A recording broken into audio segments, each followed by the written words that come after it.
প্রথমবার বানিয়েছি পর্দা বিরিয়ানি। 600 গ্রামের মতো মাংস নিয়েছি ছোট ছোট টুকরো করে কেটে নেওয়া। তারপর এখানে 2 টেবিল চামচ দিয়ে দিচ্ছি আদা রসুন বাটা, 1 কাপ পেঁয়াজ কুচি, 1 চা চামচ লাল মরিচের গুঁড়া আর হাফ চা চামচ করে মরিচ, হলুদ, ধনিয়া আর ভাজা জিরার গুঁড়া, 1.5 চা চামচ বিরিয়ানি মশলা, স্বাদ মতো লবণ, 1/3 কাপ টক দই, হাফ কাপের মতো পেঁয়াজ কুচি, 4-5টার মতো কাঁচামরিচ, হাফ কাপ দিয়ে দিচ্ছি পেঁয়াজ ভাজা তেল। খুব ভালো করে সবগুলো উপকরণ মাংসের সাথে একটু মাখিয়ে নিচ্ছি। তারপর মিডিয়াম আঁচে মাংসটাকে খুব ভালো করে কষিয়ে নিতে হবে। এখানে আমি 2.5 কাপ বাসমতি রাইস পর্যাপ্ত পানি দিয়ে ভিজিয়ে রেখেছিলাম 30 মিনিট। এখন একটা পাত্রে পর্যাপ্ত পানি ফুটিয়ে স্বাদমতো লবণ, কাঁচামরিচ, হাফ চা চামচ দিয়ে দিচ্ছি শাহি জিরা আর 1 চা চামচ রান্নার তেল। পানিটা খুব ভালো করে ফুটে যাওয়ার পর চালটা দিয়ে দিলাম। এখন এই চালটাকে প্রায় 90% মতো রান্না করে নেব।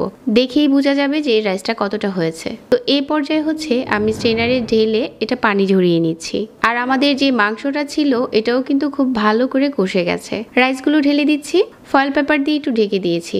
চুলা থেকে এই পাত্রটাকে নামিয়ে নিচ্ছি। এখন একটা বোর্ডে নিয়ে যতটা সম্ভব পাতলা করে বেলে নিতে হবে। এরকম একটা ফ্রাই প্যান নিয়েছি আর এই বড় ছড়ানো রুটিটা ফ্রাই প্যানের উপরে এভাবে করে ছড়িয়ে দিয়ে বিরিয়ানির রাইসগুলো দিয়ে দিলাম।